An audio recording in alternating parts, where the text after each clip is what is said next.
So, yeah, I'm really looking forward to Vampire Masquerade. Other than that, I mean, there's a few games coming out this year I really want to get. There's that new Depths of Madness game, that Cthulhu game. That looks cool and really hard. Or not Depths of Madness, Sinking City. And I need to get Sekiro. The reviews for that game have been so good, and I love the Souls games. Just came out, right? Like yesterday. Oh, damn. Or what's the date today? One moment. It is March 22nd as we're recording this. Okay, so it officially came out today. Sweet. Yeah, I really want to get that game. Yeah, that release kind of snuck up on me, to be honest. Yeah, me too. I'd sort of forgotten about it, but it's getting phenomenal reviews, which, big surprise. It's made by FromSoft. Of course it was going to get good reviews. I was a little worried when I heard that Activision were involved in this, but I think they just kind of got out of the way of FromSoft and let them make their game. It's one of those moments where Activision just kind of played it smart. Yeah, finally. Well, I say finally. I haven't really encountered that many shitty Activision games because I don't play Call of Duty. And they also they allowed the Crash trilogy and Spyro trilogy to get remade. So that's true. Well, they backed it. Yeah, they didn't probably have all that much to do with it. Well, really, we really want to thank the actual developers of those remakes. Oh, do we? Do we want to thank the people who made the game? Or the original developers, of course, yeah. Like Naughty Boys, the Naughty Boys, and the Natty Ices, and the Insomniacs. Yeah, so I think Ghost of Tsushima is being made by Insomniac. That game looks great. I think so. Yeah, that looks like it's going to be so good. Well, considering how Spider-Man and or is it Sucker Punch that's making... Oh, I think it's Sucker Punch, yeah. Is making that. Either way, that game looks amazing. It's going to be great. It looks absolutely gorgeous. And no one is going to hear from me for like a month and a half, because all I'm going to be doing is playing Ghost of Tsushima once it comes out. Granted, you get it day one. Yeah. That one I might have to. I don't normally buy games day one, but I might have to. I'm a bit weird. Like, really? Sometimes in this one way. In this particular regard. In this particular regard, I'm weird, because I'm another one of those guys that doesn't really buy stuff day one, but every now and then it'll just be this one certain game that I'll just go for it. I don't think it's that weird. I think a lot of people are the same way. Yeah. Because we don't have unlimited disposable income. Yet. I plan on winning the lottery any day now. It's gotta happen. Eventually, statistically. So yeah, those are the only games I'm really looking forward to this year. What about Link to the Past? Or Link to the Past? Yeah, well, Link's Awakening's remake. Yeah, that, but I don't have it. It feels less impending to me because I don't have a Switch. Oh, okay. And I don't really intend to spend $400 on one yet. Like, I really want to get it. If they release a real Animal Crossing, I'll have to consider it, but I'm gonna have, like, car expenses and stuff, so... Plus, I'm saving up for a trip I'm going on next year. Depending on how you want to look at this, you are in luck, because they are working on an Animal Crossing for Switch. Yeah, I know. They really want me to get it, and believe me, I do want to get it, but again, it's just so much money. Don't rush. Yeah, the time will come. There's still not, like... a ridiculous amount of amazing games on it. Like, there's some really good games for the Switch, but it's not like there's this massive catalog of games that you absolutely have to play. There's a big library of good games. The only ones I'm really interested in, Breath of the Wild, Zelda, Link's Awakening, I mean, and there's like an indie game that's coming too, because I don't have a PC, I only have a Chromebook. There's this game called The Friends of Ringo Ishikawa that's coming out that I really want to play. Which is some obscure, well, not that obscure, but indie shit that no one cares about, really, except for me. I have not heard of that one. Yeah, it describes itself as an existentialist brawler. Huh. Yeah, so it's weird shit. But it looks good. I don't know what to expect from that. It's like, you know, you can study for a test or whatever, but you kind of have to just like hold down the study button until you decide you're done. You go for a smoke. You're a bancho, so you're like a badass school kid, and you can get a job, but you can lose your job. It's just about like how much kind of life sucks. I was just gonna say, based on when you started describing it there, it's Persona. Yeah, kind of, except it's not supernatural. But other than that, yeah, totally. So, like, I don't know. I am always intrigued by games like that. I am into existentialist literature and stuff, so that's a game that seems like it was mostly made for me. You just reminded me when you were talking about existentialism. Mm-hmm. So you remember the show Recess, right? Sure. A lot of the wolves got through that time. Yeah. So the show Recess, there's this one episode where the gang ends up going into the library. The gang? What is this? Always Sunny? Anyways. Can you imagine Recess if it was rewritten to be like Always Hell Sunny? Yeah. You've read my fanfiction. I'm sure. Anyways. Sure there's gotta be. Anyways, so they go to the library and they end up finding this girl in there who's... Moaning Myrtle. That's a bathroom, AJ. Whatever.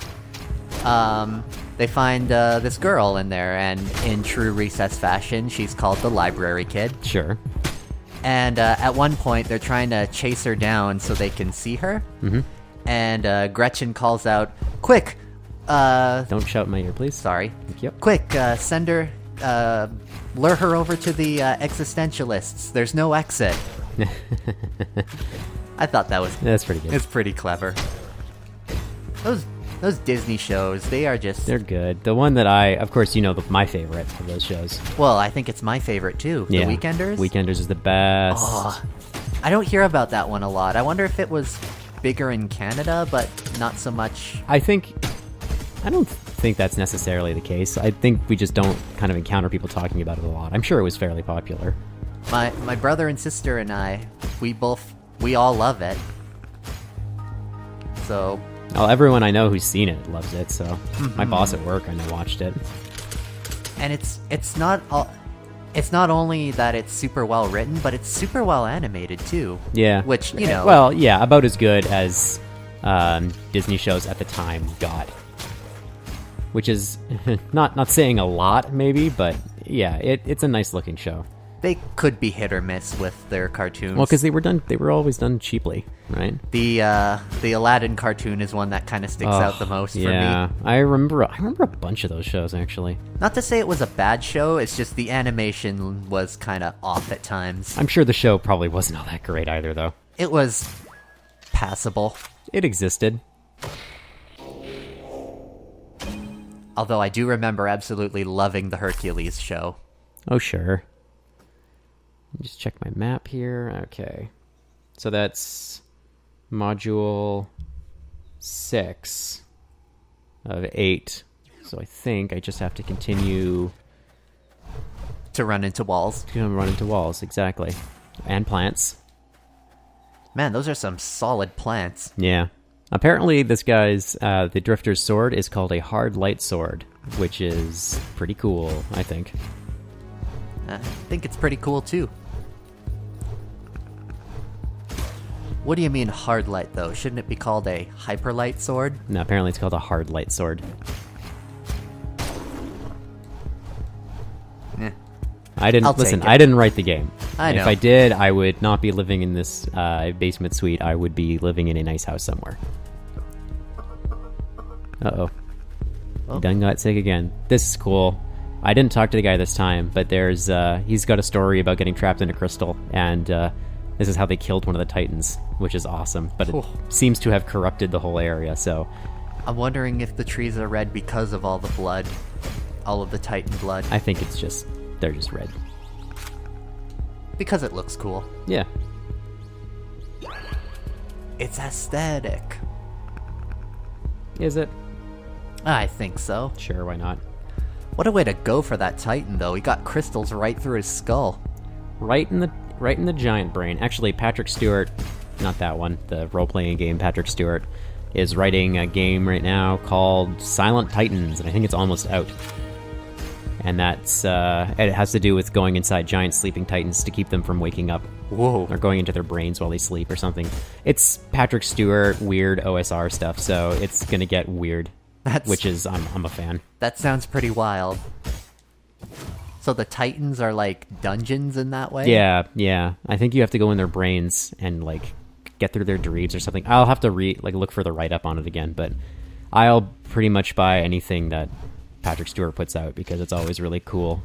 It's not a particularly used often concept, but I really like the idea of, like, you're traveling on or inside this what's actually like was once a living giant. Yeah, I don't think that gets used much because that's a really specific. It's that's what the world of the Xenoblade Chronicles games is. You just like that because you like Xenoblade. Well, yeah, but I think the idea is pretty cool. That you're just... the world is on these giants. Now, this is where I got super stuck last time. There's the 7th module piece is here. And it's... wherever it is, it's... like... oh. Apparently it's there instead. Oh, okay. Well, there's a super obvious one that's in the next area over that I actually think I don't need to beat the boss to get to, so... Was this when we had our great, I was lost for like 20 minutes, probably. And then we had our great, Chemco tangent. Discussion, yeah. I just remember that Batman game being so bad. It looked bad. And also, I never was able to beat it or even get past, like, the 2nd level because it required a memory card to save. And oh man, something just fucking hit me. Okay. And I never had a memory card for my Nintendo 64 when I was a kid. Because we were broke. You didn't need one for every game, no, though, right? No, a lot of games had onboard memory, but that one did not.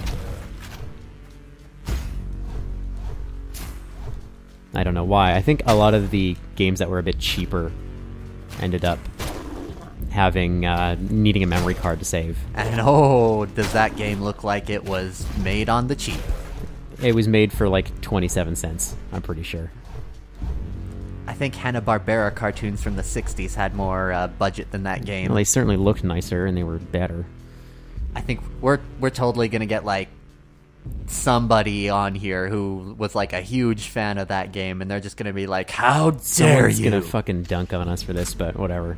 You know what? I don't really like Hanna-Barbera cartoons. I grew up watching them, and I wasn't talking about Hanna-Barbera. I was talking about fans of the Batman game. Oh, no. I hear. There we are. So just one more, and this one I actually know. The last one I'm pretty sure I can find quickly this time, instead of wandering around for 40 minutes. And it's good because I need to get that, and I need to get a tablet that's in here somewhere. Yeah, but onto the cartoons, like, my dad was a big fan of Johnny Bravo when I was a kid, and that show's pretty good, probably. But he always wanted me to watch, like, oh, let's watch Flintstones or something, or Jetsons, and I had none of it. I didn't give a shit. Flintstones doesn't really hold up that well for me. I really only want to watch the Flintstones if they're telling me what brand of cigarettes to buy. Oh yeah, they did do that. Yeah, I think a lot of shows at the time did, though. Or I have a soft spot for the movie that they made, just because John Goodman and Rick Moranis are just so enjoyable, even if they're in something pretty bad. And they were, but still, though. Who was the villain in that movie? It was someone very famous. Yeah. They threw a lot of money at that movie, is my guess, because... Do you want me to look it up? Yeah, go ahead. Okay. I'm not that curious, but I kind of want to know. They, at the time, they were doing, just like now, they're still doing tons of adaptations of stuff, but they must have had a ton of money to throw at it. And people say that remakes and shit are bad now. Like, no. There was a time in the 90s where it was probably worse.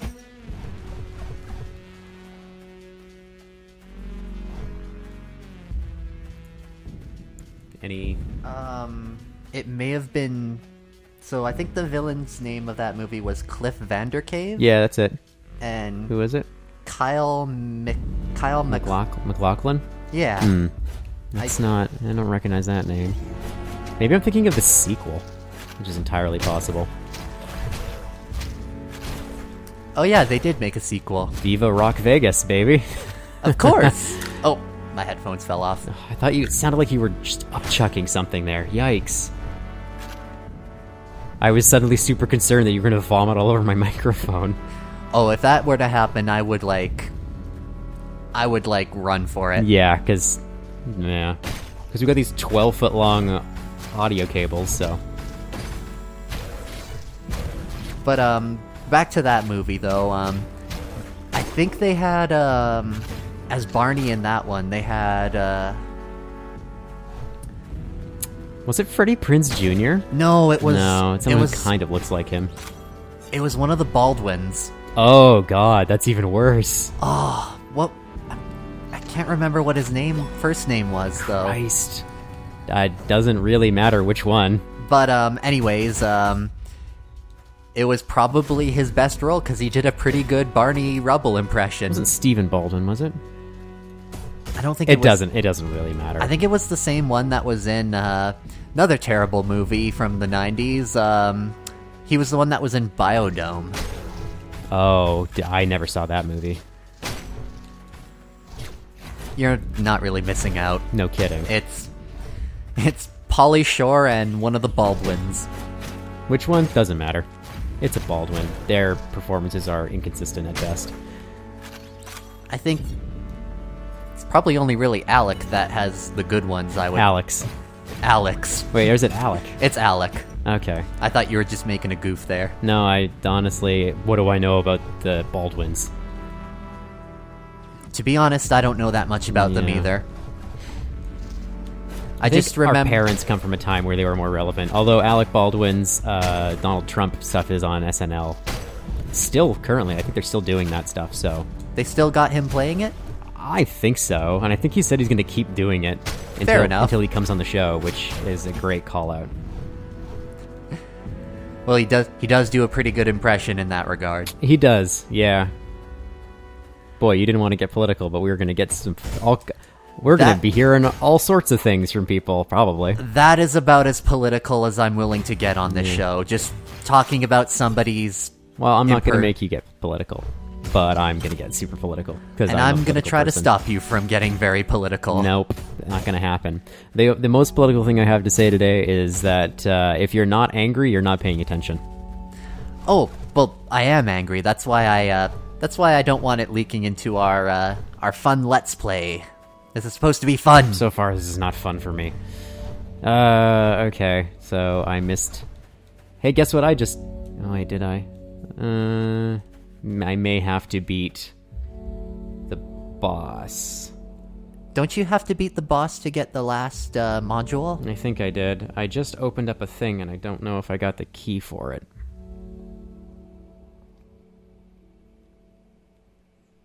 Let's all quietly focus. No, I think I'm missing a key, and I'm going to go back and get it right now. Oh, but I was going to say, just back to Alec Baldwin here. No.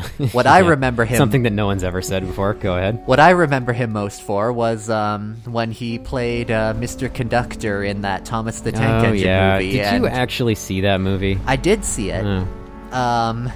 It was a long time ago, but God, looking back at that, his performance in that is just... kind of weirdly good. It's weirdly good, and it's just a total trip.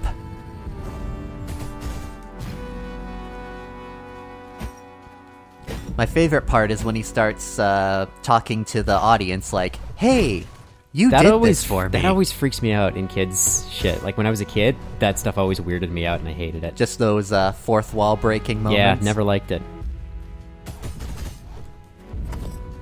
I always like to imagine in those shows where the characters ask the audience what their favorite part was. That the credits. It just no, they just kind of stand there awkwardly looking at the quote-unquote camera, and I just like to imagine no response, and it just stays on that screen. Yeah, I always kind of wonder about the awkwardness of the actual filming. Like, okay, we just need you to stare off, and what was your favorite part? Just keep staring, just keep staring, just keep staring, just keep staring. Okay. I liked that part too. Yeah, it's weird. Okay, there's the key that I was missing. Not to say I'm totally against fourth wall breaking. It can be fun. You fucking love that shit. I don't know, it really depends. It depends on how they pull it off. But most of the time I enjoy it. You love meta humor, though. I do. Too often I find it's kind of lazy and not that good. Or it involves a Baldwin, in which case, yeah, I really don't care. I can't really tell you much about any of the Baldwin's careers, so I guess they broke the fourth wall in a roll at some point, but yeah. I couldn't tell you when they did. I rarely find it to be all that good or well done. I don't know. I'm a little bit picky, as you probably come to know about me, because we've known each other for 20 years now. Mm-hmm. There's really no satisfying me ever. I don't know, you seem pretty into Sekiro. Maybe that'll do it. That'll probably do it. I'm really looking forward to getting that game. I have all the art books for the Souls games so far, Soulsborne games, except for Demon Souls. I don't know if that one has an art book. I'm not gonna know. I just saw some streamer beat Demon Souls, Dark Souls 2, Dark Souls 3, and Bloodborne all without getting hit. Wow. Yeah. Okay, here we go. I can never hope to be that. I can't even hope to be that good at games. Yeah, there's places where I struggle with I usually get hit at least once before I get out of the asylum in Dark Souls. I always get hit by that boulder. Oh, see, I can dodge that usually. And here is our pirate boss of this part of the game. This would be the West Zone. The West Zone. But for me, wow, I'm doing poorly. The recording curse has decided to rear its ugly head again. Yeah. Fuck.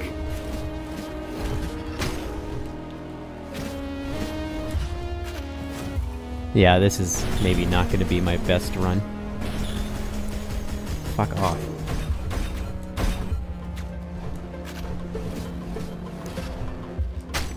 Oh, right, because his first sword combo is just 2 hits. And then he goes to 3 after a while? Yeah.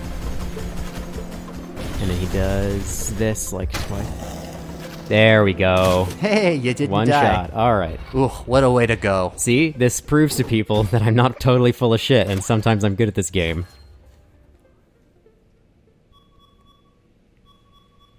Ooh, that was a gruesome death, though. He just turned into crystals from the inside out. He exploded. Yeah, and we got his gun, which is... It's fine. I'm not going to use it. It's like a fireball. Yeah, if you were sick of me using the shotgun before, well, guess what? I'm not stopping. Meanwhile, his mooks that he was summoning, they're just going to be in crystal. You can't even break the crystal to get them out. No.